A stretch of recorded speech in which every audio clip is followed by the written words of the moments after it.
राजा रघुवंशी और सोनम की शादी की एक तस्वीर सामने आई है और इस तस्वीर में आप देखिए कि दोनों कैसे 7 जन्मों तक एक साथ जीने और मरने की कस्में खाते हुए नजर आ रहे हैं।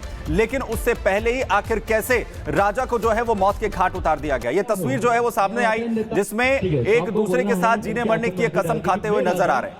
मैं राजा यह वचन देता हूँ कि शादी के बाद रोज सुबह सबसे पहले मैं उठूंगा, मैं अदरक वाली चाय बनाऊंगा। नहीं आती। दूसरे वचन के लिए जाते हैं हम लोग। मैं राजा यह वचन देता हूँ शादी के बाद अपनी वाइफ हर महीने शॉपिंग पे लेके जाऊंगा। मैं सोनम यह वचन देती हूँ कि शादी के बाद ये अपने दोस्तों के साथ कहीं भी जाए कहीं भी पार्टी करे, साफ बना। मैं कभी यह नहीं कहूंगी कि कहाँ थे, किसके साथ थे। राजा भाई तुम तो गए।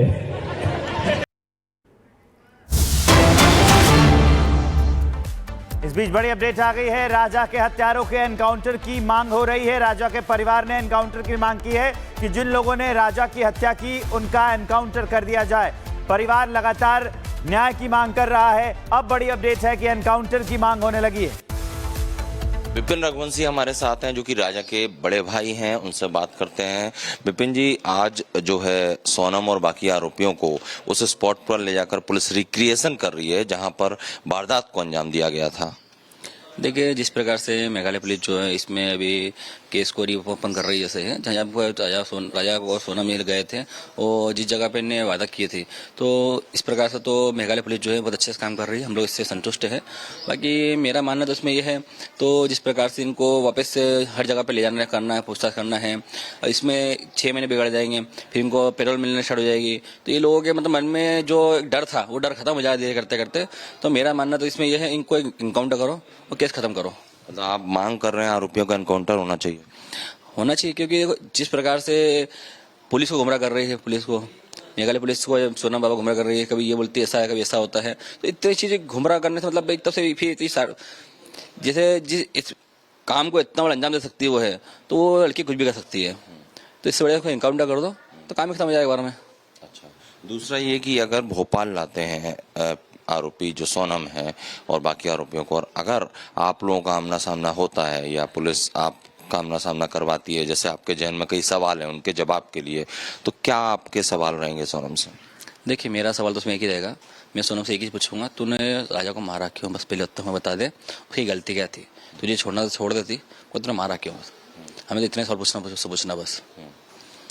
अच्छा, एक चीज और ये आ रही है कि जो सोनम है उस लव ट्रायंगल की एक कहानी आ रही है कि सोनम राज नहीं बल्कि कोई और है जिसके साथ सोनम का अफेयर था, ऐसा कुछ लग रहा है? देखिए, इसकी कोई जानकारी मुझे है नहीं और ऐसा जो हो उसका भी तो पुलिस जांच करेगी इस बारे में, तो इसकी जानकारी में कुछ भी नहीं है। अच्छा, एक विश्वासघात की बात सामने आई है कि कुंडली जो है जिसमें जो मंगल था, उच्च का और नीच का, इसमें आप लोगों ने शादी से पहले कुंडली नहीं मिलवाई थी। इसकी एक तो वजह जानना चाहूंगा, क्योंकि जो हमें जानकारी उनने 3 से 4 पंडित कर लिए थे।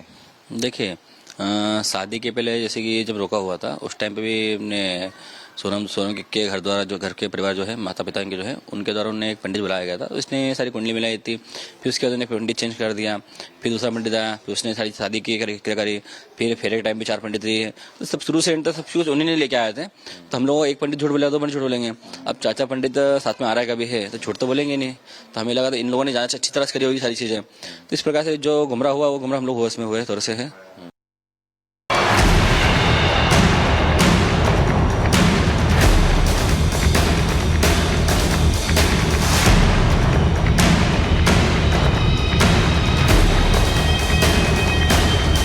क्राइम सीन को रिक्रिएट करना। आप देखिए, इस गाड़ी के अंदर आरोपी जो है वो बैठे हुए हैं। मेघालय का सोहरा, यहां का घना जंगल और 5 किलोमीटर लंबा खौफनाक रास्ता।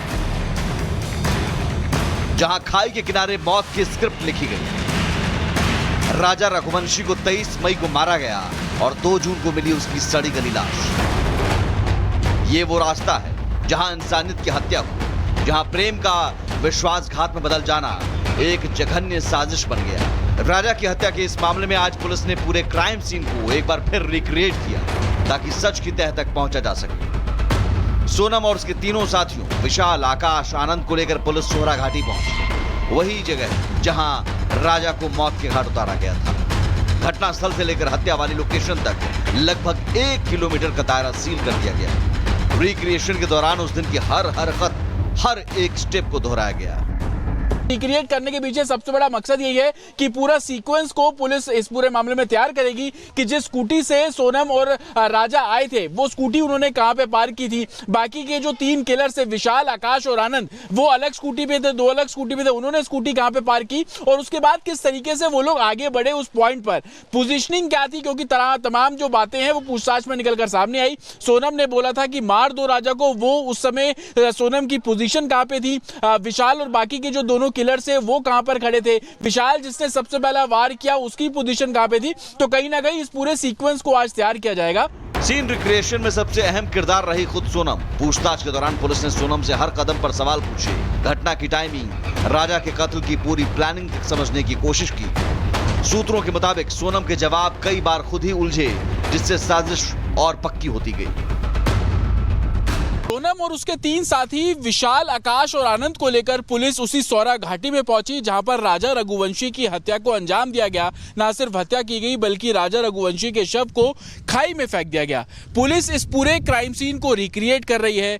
22 और 23 तारीख को क्या कुछ हुआ, 23 तारीख को जब राजा रघुवंशी की हत्या की गई तो एक एक कदम कहां सोनम ने रखे और कब उसने बोला कि इसे मार दो, और विशाल के पहले वार से लेकर खाई में फेंकने तक का पूरा क्राइम सीन को रिक्रिएट किया गया है ताकि सबूतों के बिना पर और अभी तक की जो पूछताछ हुई है उसके बिना पर केस को और भी मजबूत किया जा सके।